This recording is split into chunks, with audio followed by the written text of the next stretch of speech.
For the entire world, she was just another frail old woman of 83, the kind people stopped seeing somewhere between the grocery aisle and the pharmacy counter, the kind whose name got softened into Sweetie by strangers who never bothered to ask what it actually was. Estela Marigold Cassidy sat in the overstuffed floral chair by the bay window of her own living room while her 3 grown children stood around her kitchen table 10 feet away, discussing her future as if she were a piece of inherited silverware they couldn't agree on how to store. They argued about which facility had the best reviews, which had a shorter waitlist, which would accept her Medicare supplement without a fight. Beatrix kept tapping her pen against a glossy brochure. Maxwell scrolled through a spreadsheet on his tablet. Tessa cried softly into a tissue, but didn't say a word in Estela's defense, because Tessa had never once in 54 years stood up to her older siblings. And Estela, the woman who had birthed all 3 of them in that very house on Linden Court, who had walked the floors with them through fevers and nightmares and broken hearts, sat with her hands folded in her lap and felt something far colder than fear settle into her bones. Before we jump back in, tell us where you're tuning in from, and if this story touches you, make sure you're subscribed, because tomorrow, I've saved something extra special for you. It wasn't death she was afraid of. Estela had made her peace with death 4 years ago, the morning she held Wendell's hand in the hospice room and felt his fingers go still against hers while the rain tapped gently at the window. She had watched her husband of 58 years leave this world with a kind of quiet grace, and in that moment, she had understood that dying wasn't the tragedy people made it out to be. The tragedy was something else. The tragedy was being erased while your heart still beat. The tragedy was sitting in your own home and hearing your own children speak of you in the past tense, planning the disposal of your life like executors reading a will you hadn't signed. The tragedy was knowing that if you didn't fight back now, today, with everything you had left, you would spend your final years in a pale yellow room that smelled of antiseptic and other people's grief, staring at a television you didn't choose, eating meals you didn't cook, surrounded by strangers who would call you Ms. Cassidy, in voices trained to sound patient, until one morning you simply forgot the sound of your own name. Her children thought they had won. They thought the paperwork was signed, the deposit was paid, the calendar was set. They thought she was too old, too tired, too alone to resist. They thought her silence in the face of their planning meant surrender. What none of them knew, what not one of them had ever suspected in all their decades of knowing her, was that Estela Marigold Cassidy was not the woman they believed her be. She was not only Wendell's widow. She was not only their mother. She was her mother's daughter, and her mother had been a woman of secrets, one enormous, carefully guarded secret in particular, a gift passed silently down a line of women that her children had never been told existed. Behind Estela's quiet eyes, behind the soft hum she made while she knitted, behind the obedient nod she gave when Beatrix explained the admission schedule, a plan was forming. A plan so audacious for a woman her age, so unthinkable given her arthritis and her cataracts and her slow, careful step, that when her children arrived on the appointed morning to take her to the facility they had chosen, they would find her house empty, her old Buick gone from the driveway, and a folded note on the kitchen counter that read only 7 words. They would tear that note in half before they finished reading it. They would call the police. They would call every hospital between Cedar Bluff and Portland. They would not find her, not for days, because where Estela went, they had never been. Where Estela went, they had never even been told existed. And when they finally did find her, 3 weeks later, in a place so unexpected and so fiercely hers that they could not argue with her right to be there, they would be forced to confront a truth their mother had carried for decades in silent patience. That the women of their family had always been stronger than the men who tried to manage them, and that Estela was about to prove it one final, spectacular time. If you have ever felt the weight of being discussed instead of consulted, if you have ever sat in a room while decisions about your life were made without your voice, if you have ever wondered whether it was too late to choose differently, stay with us. This is the story of Estela Marigold Cassidy, an 83-year-old grandmother from a small town in Oregon who was supposed to go quietly, who was supposed to sign the papers, who was supposed to disappear into a room with a number on the door. Instead, she drove. She drove alone through the Cascade foothills on a cold Tuesday morning, with a single suitcase and a faded photograph and a rusted key that had belonged to her mother, and she drove straight toward a valley her children did not know existed. A valley her grandmother had walked, her mother had bought, and her daughters had never been told about. Welcome to Dreams Don't Age. This is the story of the 83-year-old woman who refused to be forgotten, who refused to be stored, who refused to be anything less than the full and living sum of her own 83 years. This is the story of Sable Fern Valley and the woman who finally came home to it. The morning her children decided her fate was a Sunday. Estela remembered that because she had been in the middle of making her Sunday coffee, the kind she always made with cinnamon stirred into the grounds, the way Wendell had liked it, the way she had kept making even after he was gone, because some rituals are the last threads that tie you to a person, and you do not cut those threads just because the person is no longer there to taste what you made. She had just poured the hot water over the grounds when she heard the 3 cars pull into her driveway one after the other, and she knew, without looking out the window, exactly what was about to happen. Estela had been 24 years old this summer she met Wendell Cassidy, and if you had asked her then whether she would marry him, she would have laughed in your face. She was working the front counter at Merrow's Stationery on Cedar Street, saving every dollar she could toward a teaching certificate, and she had absolutely no intention of becoming any man's wife before she became her own woman first.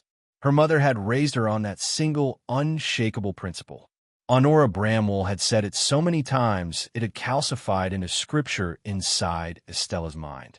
A woman who marries before she knows herself marries a stranger on both sides of the altar. So Estela had plans. She had a small apartment above the laundromat on Pine, a second-hand typewriter, and a list of colleges pinned to her wall. She did not have room for a tall, quiet carpenter from Tillamook who came in on a Tuesday afternoon to buy a ledger book and ended up staying for 40 minutes because, he later admitted, he could not think of a polite way to leave. But Wendell had been patient in the way certain men are patient, the way water is patient with stone. He came back the next week for envelopes. The week after that for a fountain pen he did not need. By the end of that summer, Estela had agreed to 1 cup of coffee, and by the end of autumn, she had agreed to a second, and by Christmas, she had understood with a quiet sinking certainty that this man, with his careful hands and his soft-spoken way of listening as if her words were actually worth hearing, was going to change every plan she had ever made. They married the following June in the small Methodist church on Alderwood Lane. Estela wore her mother's wedding dress, taken in at the waist by Honora's own hands, and when she walked down the aisle, she did not cry. She smiled. She smiled because she had made the choice herself, consulted no one but her own heart, and she already knew that whatever came next, she was walking into it as Estela, not as someone's idea of a bride. Wendell built them a house on Linden Court with his own 2 hands. Not alone. He had help from his brother and 2 men from the lumberyard. But every joist, every window frame, every stair tread, he touched and measured and set himself. It was a modest house, 2 stories, white clapboard, a porch wide enough for 2 rocking chairs and a dog. They moved in during the spring of 1964, and Estela planted hydrangeas along the front walk that same week, cuttings her mother had brought from her own garden. Those hydrangeas were still there 59 years later, thick and woody and still blooming every June, a living record of a life that had taken root in that soil and refused to leave. Estela had her teaching certificate by then. She spent 37 years teaching 4th grade at Cedar Bluff Elementary, 3 generations of children passing through her classroom, and even now there were adults in town who still called her Mrs. Cassidy and meant it the way children mean it, with a mixture of reverence and affection that no nursing home orderly would ever match. Beatrix was born in 1965, Maxwell in 1968, Tessa in 1972. 3 children, 3 very different creatures, 3 pieces of her own heart walking around outside her body in ways she never got used to. Beatrix was sharp and ambitious from the moment she could form sentences, a girl who color-coded her crayons and organized the other children at recess. Maxwell was quieter, watchful, the kind of boy who counted things, coins, birds, the days until his birthday. Tessa was the soft one, the easily bruised one, the the one who cried at cartoons and clung to Estela's skirt long past the age her siblings had learned to pretend they didn't need her. Estela had loved them fiercely, imperfectly, the way all mothers love, with too much of herself given away and not quite enough left over, and yet somehow always managing to find more when one of them needed it. Wendell had been a good father, a present father, a man who came home for dinner every night and actually asked his children what they had learned that day and listened to the answers. Preparing and narrating this story took us a lot of time. So if you're enjoying it, subscribe to our channel. It means a lot to us. Now back to the story. Her mother, Honora, had been alive for most of those years. Honora had outlived Estela's father by 3 decades. Estela's father, a stern accountant named Gilbert Bramwell, had died of a heart attack in 1971 when Estela was 31, and in those 3 decades Honora had bloomed into someone Estela had barely recognized from her childhood. In widowhood, Honora had taken up oil painting. She had started wearing trousers in public, something Gilbert had never permitted. She had traveled, alone, by bus and by train, to places Estela had only read about in magazines.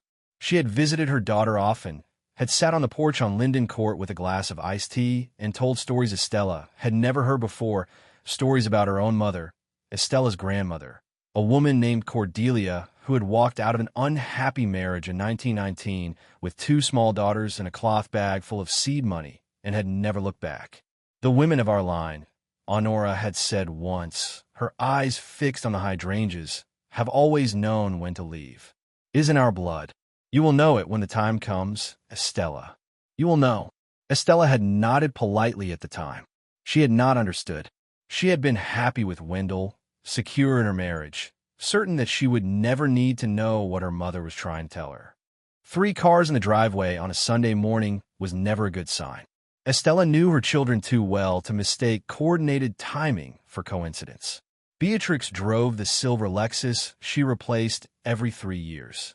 Maxwell drove the practical black Volvo he had purchased after running a comparison spreadsheet. Tessa drove a little red Subaru with a crumpled bumper she had been meaning to fix for 2 years.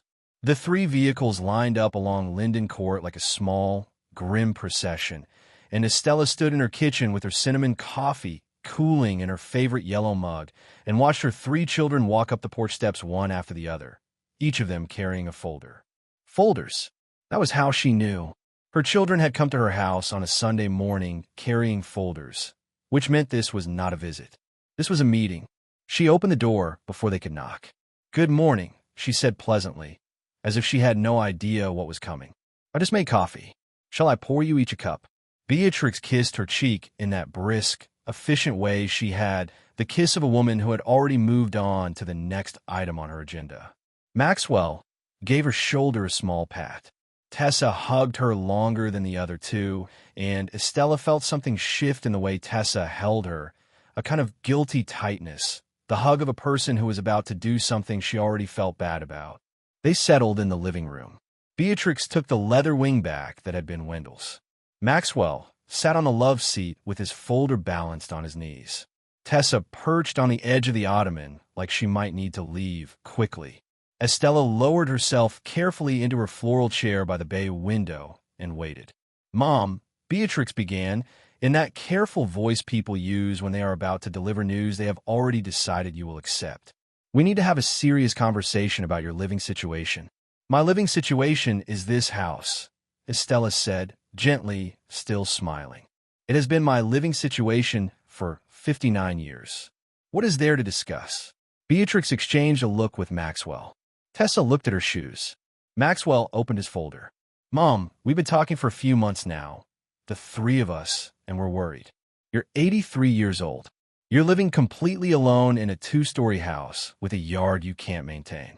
Last winter you fell on the back steps, and we didn't find out for 2 days. 2 days, Mom." "I didn't fall," Estela said. "I slipped. I caught myself on the railing. There's a difference." "You bruised your hip," Beatrix said flatly. "The bruise was from catching myself," which I did, successfully. Beatrix took a breath, the kind of breath Estela had seen her take in business meetings when a client was not cooperating. "Mom, we've been researching options. Good options. Places that are more than just nursing homes. Assisted living communities with nice apartments, medical staff on site, meals, activities, transportation. We've narrowed it down to 3 facilities, and we think the best one is a place called Birchwood Meadows, about 20 minutes from my house, so I could visit you easily. She slid a glossy brochure across the coffee table. The cover showed a smiling, gray-haired woman in a cardigan, holding a coffee cup, gazing out a window at a manicured lawn. The kind of photograph that looked like it had been staged 3 hours before anyone who actually lived there woke up. It's one of the highest-rated facilities in the state, Mom. I've already toured it. I've spoken with the admissions director.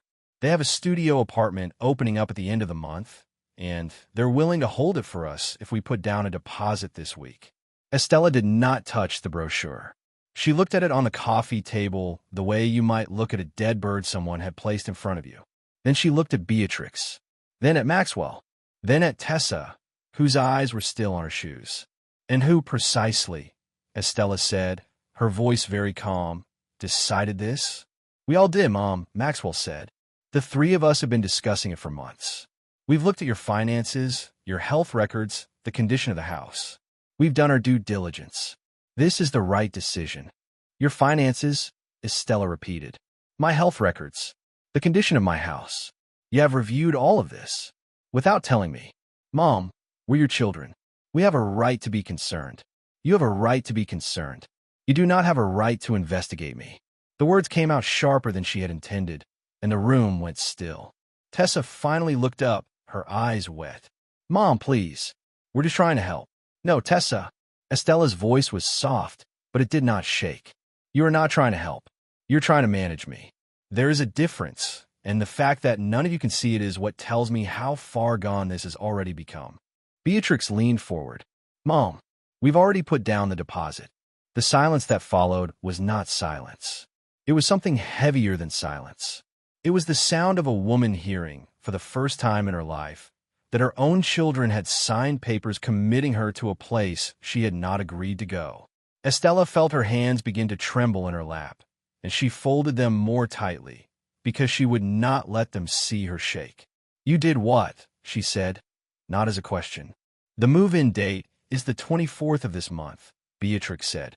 3 weeks from today. Maxwell has already scheduled the movers. Tessa is going to help you pack. I'll handle the paperwork on the house. We think it should go on the market in the spring. You don't have to worry about any of the logistics, Mom. We've taken care of everything. Everything, Estela thought. Everything except me. Her children left at 1:30 that afternoon, satisfied they had handled a difficult conversation with appropriate firmness. Beatrix had hugged her and told her she was doing the right thing. Maxwell had promised to come by on Wednesday to begin sorting through the basement. Tessa had cried again at the door and whispered that she was sorry, and Estela had almost softened. But she had seen the folder in Tessa's hand. Tessa had a folder too. Tessa had been part of the planning. Tessa's tears did not change what Tessa had agreed to do. So Estela had kissed her youngest daughter's cheek and closed the door behind all 3 of them. And then she had stood in the hallway of the house Wendell had built for her, listening to the 3 engines start in the driveway one after the other, and she had waited until the last of them pulled away before she allowed herself to cry. She cried for exactly 11 minutes. She timed it on the grandfather clock in the hallway, because Estela had always been a woman who believed grief should have a beginning and an end, a container, a shape. When the 11 minutes were up, she washed her face in the downstairs bathroom, dried it on the embroidered towel her mother had given her for a wedding present, and walked into the study where Wendell's old roll-top desk still sat against the window. She had not opened the bottom left drawer of that desk in almost 4 years. She opened it now. Beneath a stack of Wendell's old tax returns and a manila envelope labeled insurance, there was a second envelope. Smaller, older. The paper had yellowed at the edges. On the front, in her mother's careful cursive handwriting, were 3 words. For my Estela. She lifted it out with hands that had gone very still, and she carried it to the kitchen table, and she sat down and looked at it for a long time before she broke the seal. Her mother had died in 2009. Honora Bramwell had passed quietly in her sleep at the age of 94 in the small cottage she kept on the outskirts of Cedar Bluff, the cottage she had moved into after selling the big house on Walnut Avenue.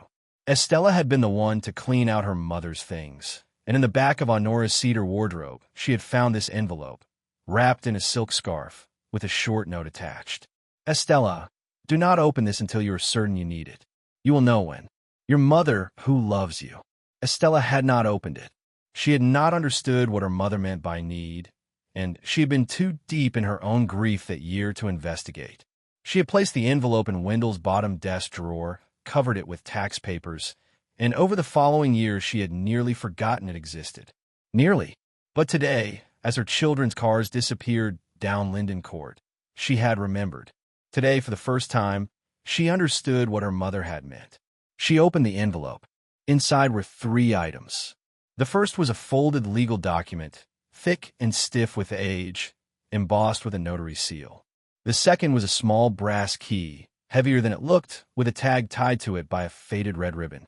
The third was a letter, written on cream-colored stationery in the same careful cursive that had addressed the envelope. Estela unfolded the letter first, because she wanted her mother's voice before she wanted anything else. My dearest Estela, if you are reading this, it means the day has come. I do not know what the day looks like for you, but I know it has a shape I recognize, because it came from my mother, and it came for me, and now it has come for you. The women of our line have always had a day when the people who claim to love us decide that they know our lives better than we do.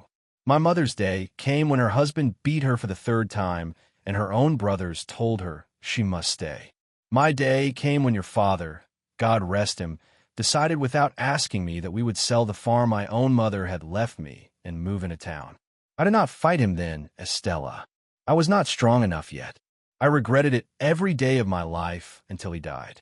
And then I did something he would never have permitted, and I have kept it secret from you for the whole of your adult life, because I needed you to find it only if you needed it. In 1962, Estela, your grandmother Cordelia, left me a small inheritance. Not much, but enough. I did not tell your father. I kept it in an account under my maiden name.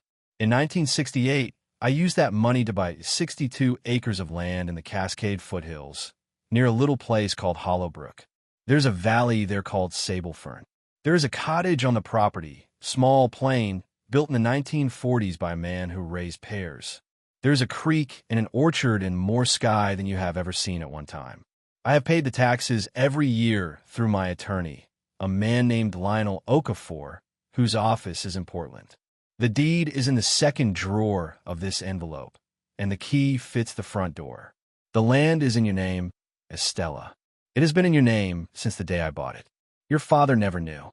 Your children do not know. Nobody knows but Lionel and me, and now you. You will know when to use it. And when you do, my darling, you must not feel guilty. You must not feel afraid. You must go. The women of our line have always known when to leave. Your mother, who loves you. Honora. Estela sat at the kitchen table with her mother's letter in her lap, and for the first time in 4 years, she laughed out loud. For the next 13 days, Estela Marigold Cassidy played the greatest role of her 83 years. She played the role of a defeated woman. When Beatrix called to confirm the movers, Estela thanked her.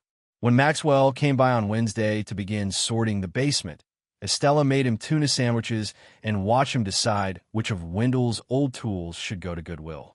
When Tessa arrived on Friday with a stack of empty boxes and a roll of packing tape, Estela let her youngest daughter fold sweaters into tissue paper and weep softly over baby photographs. Estela nodded when she was supposed to nod. She signed what she was told to sign. After reading each document very carefully and noting, with a small private satisfaction, that not one of them actually transferred ownership of anything. The deposit had been paid, but the house was still hers. The facility had reserved a room, but she had not yet crossed its threshold. Her Buick, a dignified gray 2006 LeSabre, was still registered in her name. Her driver's license, renewed 18 months ago after an eye exam she had passed with small effort, was still valid. Every piece she needed was still in her hands, and her children, in their certainty that she had surrendered, had never once thought to check. She made her preparations slowly, carefully, the way her mother had taught her to do anything important. She withdrew cash from her personal savings in small amounts over 9 separate trips to 3 different banks. Never more than $600 at a time. Never enough to trigger a phone call to her children. She filled her prescriptions early, stretched what she had, accumulated a 90-day supply of everything she took daily. She called Lionel Okafor's office in Portland from the payphone at the gas station on Route 6. Because her home phone and her cell phone were both, she suspected, being monitored by Maxwell, and she did not want to take chances. Lionel Okafor was 79 years old, semi-retired, and when she said her name into the receiver, he went silent for almost 10 seconds before he said, softly, "Mrs. Cassidy, your mother told me this call might come one day. I have been waiting for it for 16 years. He told her the cottage had been maintained by a local caretaker he paid quarterly from a trust Nora had established. The electricity was connected. The well was functional. The roof had been replaced in 2019. There was a small account attached to the property with just over $41,000 in it. Not a fortune, but more than enough for a woman her age to live simply for years. Everything, he said, was exactly as her mother had arranged it. Everything was ready. She packed a single suitcase and a canvas tote bag. Into the suitcase went her warmest clothing, her medications, her reading glasses, her good walking shoes, and 3 framed photographs. Wendell at 30, her mother at 80, and the 3 children at a Christmas in the late 1970s when they had still all loved each other without reservation. Into the tote bag went her mother's letter, the deed, the brass key, her grandmother Cordelia's silver locket, her current passport, her checkbook, and a small leather-bound journal she had bought at the drugstore the week before to record what came next. She left the rest. Every dish, every quilt, every book on every shelf, every piece of furniture Wendell had touched, she left all of it behind. Not because she did not love those things, but because she understood something her children never would. You cannot carry a life with you. You can only carry yourself into whatever comes next, and hope that you are enough. She wrote her note on a Monday evening. 1 line, 7 words, on the back of a grocery list. I have gone where I need to go.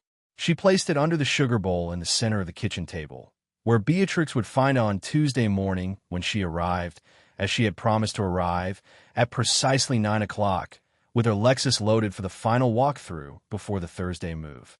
Estela was not going to be there at 9 o'clock. Estela was going to be 400 miles away. She set her alarm for 3:30 in the morning. She did not sleep. She lay in the bed she had shared with Wendell for 58 years, and she spoke to him in the dark, and she told him everything. I'm going to the place Mama left me. I do not know if I will ever come back to this house. I love you. I have always loved you. I hope you would understand. And she felt, or perhaps she only imagined, the faintest pressure of a hand against hers in the darkness, and she took that as his answer. At 4 in the morning on a cold Tuesday in October, Estela Marigold Cassidy walked out of her house on Linden Court with a suitcase in one hand and a tote bag on her shoulder, locked the front door behind her, and placed the key under the 3rd hydrangea from the left, the one her mother had cut from her own garden the summer Estela had moved in. Let one of the children find it there, she thought, if they remembered their grandmother's plants. She crossed the lawn in her good walking shoes. She opened the driver's door of her gray LeSabre. She lowered herself into the seat with the particular slow care of a woman who had mastered the geometry of her own joints. She adjusted the mirror.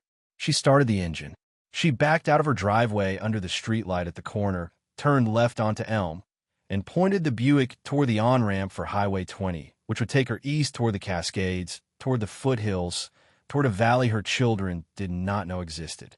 She drove into the dark with both hands on the wheel, and she was not afraid. The drive took her 9.5 hours, though a younger woman would have made it in 5.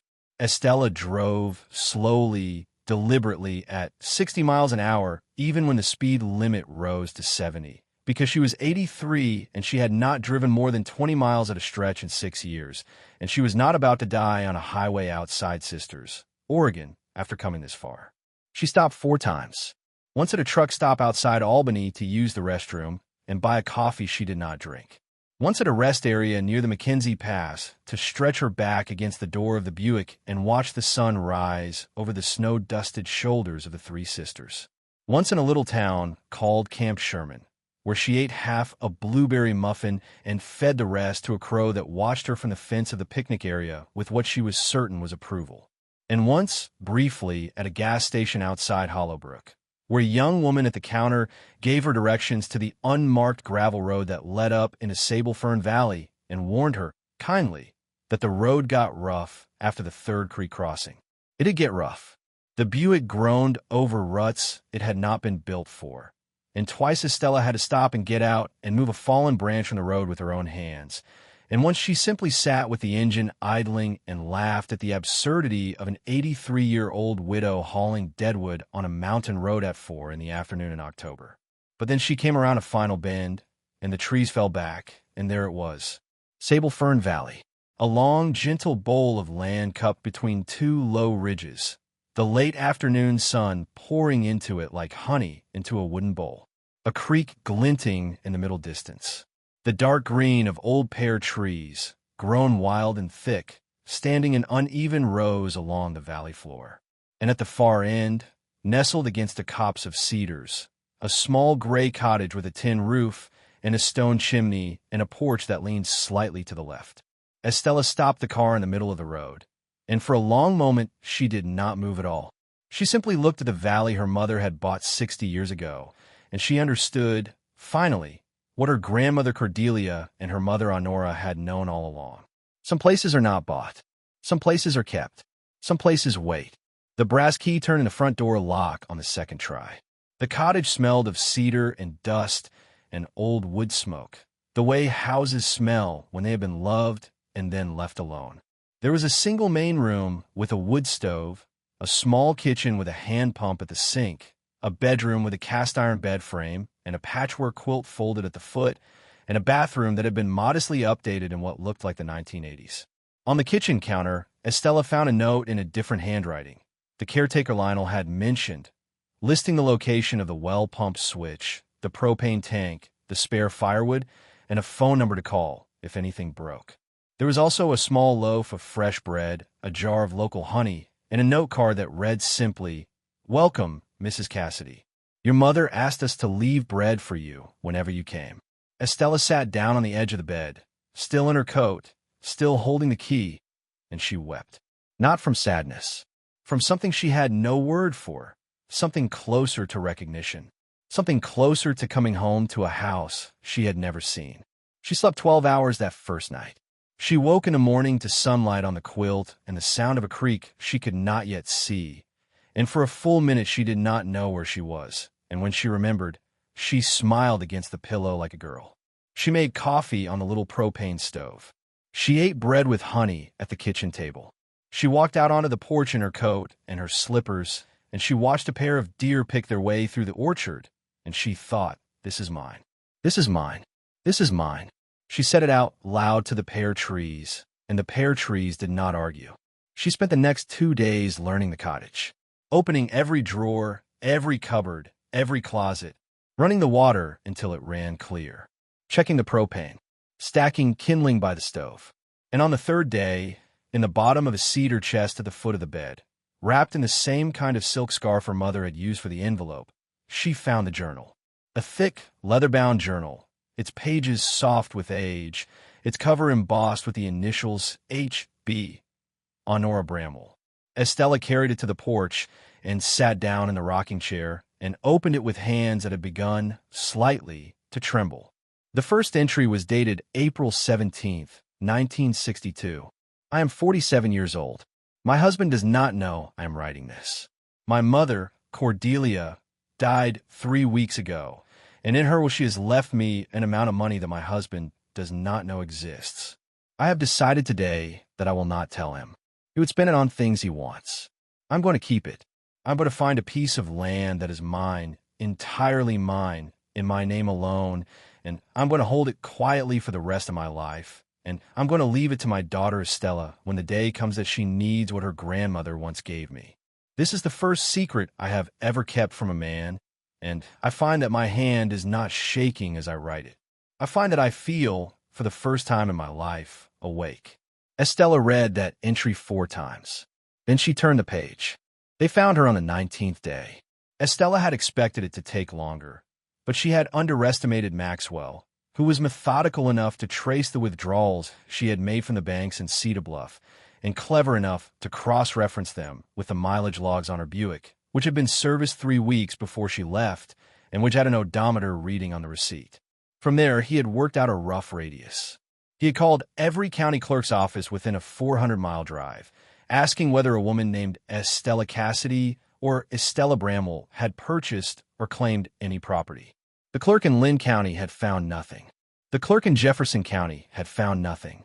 But on the afternoon of the 18th day, the clerk in a small mountain jurisdiction near Hollowbrook had pulled up a parcel of 62 acres in Sable Fern Valley, registered since 1968 to a woman named Honora Cordelia Bramwell, with a surviving heir listed as her daughter, Estela Marigold Cassidy. Maxwell had called Beatrix. Beatrix had called Tessa. At 7 in the morning on the 19th day, 3 cars turned off the gravel road and began grinding their way up into Estela's valley. Estela had been in the orchard. She had been wearing her mother's old barn coat, which she had found folded in the cedar chest beneath the journal, and she had been examining the pear trees, trying to decide which ones could still produce fruit and which ones were past saving. She heard the engines before she saw them, the growl of Beatrix's Lexus climbing the ruts, the steadier drone of Maxwell's Volvo, and behind them both the tinnier cough of Tessa's little Subaru. Estela straightened slowly, pressed one hand against the small of her back, and walked out of the orchard toward the cottage. She was not afraid. She had known this day would come, had prepared for it in her mind every evening for 2 weeks, sitting on the porch with her mother's journal open in her lap. She had rehearsed what she would say. She had rehearsed what she would not say. She arrived at the porch just as the 3 cars pulled into the clearing in front of the cottage, and she stood there in her mother's barn coat with her hands in the pockets and watched her children climb out one by one. Beatrix was crying. Maxwell was pale. Tessa was already speaking, half running toward her across the dirt, and Estela did not catch most of the words, only fragments. "So worried. We thought you were Mom. Mom. Oh my God, Mom." And then Tessa's arms were around her, and Tessa was sobbing in her shoulder, and Estela held her youngest daughter carefully, the way she had held her after nightmares 40 years ago, and she let her cry. Beatrix arrived next, and there was no embrace. Beatrix stopped 3 feet short of the porch and stared at her mother with the furious, shaking stare of a woman who had been made a fool of. "Do you have any idea," Beatrix said, and her voice was thin and sharp, "do you have any idea what you put us through? 19 days, Mother. 19 days of not knowing if you were alive." "I wrote a note," Estela said calmly. 7 words on a grocery list. That was not a note. That was a taunt. It was the truth. Maxwell had said nothing yet. Maxwell was standing with his hand on the roof of his car, looking not at her, but at the cottage, at the valley, at the pear trees, and Estela understood that Maxwell, alone of her 3 children, was beginning to see what was actually in front of him. "Come inside," she said. "I have made tea." She turned and walked into the cottage without waiting to see whether they would follow, because she had decided days ago that she would not beg for this conversation, and she would not conduct it in the cold. They followed. Of course they followed. They sat at the small kitchen table, 3 adults in their 50s and 60s, their shoes tracking dust across a floor their grandmother had bought in 1968, and Estela poured tea into 4 mismatched cups and sat down in the chair at the head of the table, which was the chair she had claimed for herself, and she looked at her 3 children in turn. "Before you say anything further," she said, "there are 3 things I need to show you." She placed the deed on the table first, then Lionel Okafor's business card, then, last, her mother's letter, not the journal, which was private, but the letter, which had been written for all of them, even if only Estela had been meant to read it first. "This land is mine," she said. "It has been mine since 1968. Your grandmother, Honora, bought it from an inheritance your grandfather never knew about, and she held it in her own name for 41 years, and she left it to me when she died.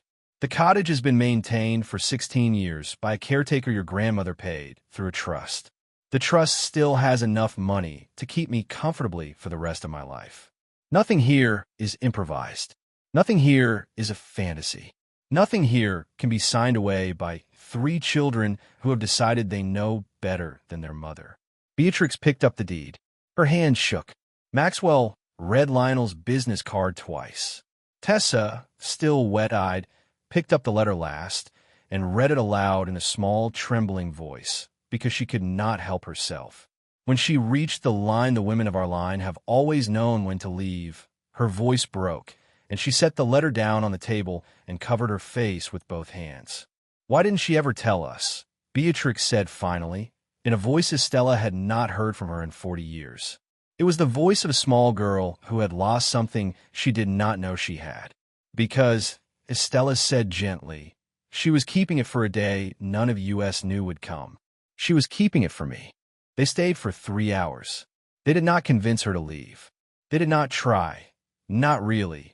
Not after Beatrix read the deed twice, and Maxwell read Lionel Okafor's retainer agreement, and Tessa read Honora's letter a second time, through tears she did not bother to hide. What they did, instead, was something none of the 3 of them had done in years. They listened. They sat at their grandmother's kitchen table in a valley they had never been told existed, and they listened to their 83-year-old mother tell them, without raising her voice once, exactly what it felt like to be spoken of in the past tense while you were still breathing. Estela did not lecture. She did not shout. She told them about the folders they had carried into her living room on a Sunday morning. She told them about the brochure with the smiling gray-haired woman on the cover. She told them about the 11 minutes she had cried after they left, and the 13 days she had spent pretending to pack. And when she was done, Beatrix, the daughter who had never in her life apologized for anything without first attaching a conditional clause, put her face in her hands and said, "Mom, I am so sorry. I am so sorry." They left before dark. Estela walked them to their cars. Tessa hugged her for a long time and did not try to speak. Maxwell, quiet Maxwell, held her shoulders and looked her in the eye and said, "I should have listened to you. I thought I was protecting you. I was managing you." Grandma's letter said it exactly. Beatrix went last. She stood at the door of her Lexus with her keys in her hand and could not seem to find the sentence she wanted. Finally, she said, "Can I come back? Not to take you anywhere. Just to come back. Just to see you here." And Estela, who had loved this difficult oldest daughter for 59 years with a love that had sometimes cost her more than she could afford, said, "Yes, you can come back. When you come, bring bread." Beatrix laughed, one small broken laugh, and got in her car, and the 3 vehicles descended the gravel road one after the other in the long gold of late afternoon. And Estela stood on the porch of her mother's cottage and watched them go, and she did not cry. She'd done her crying. The crying was behind her now. The weeks became months.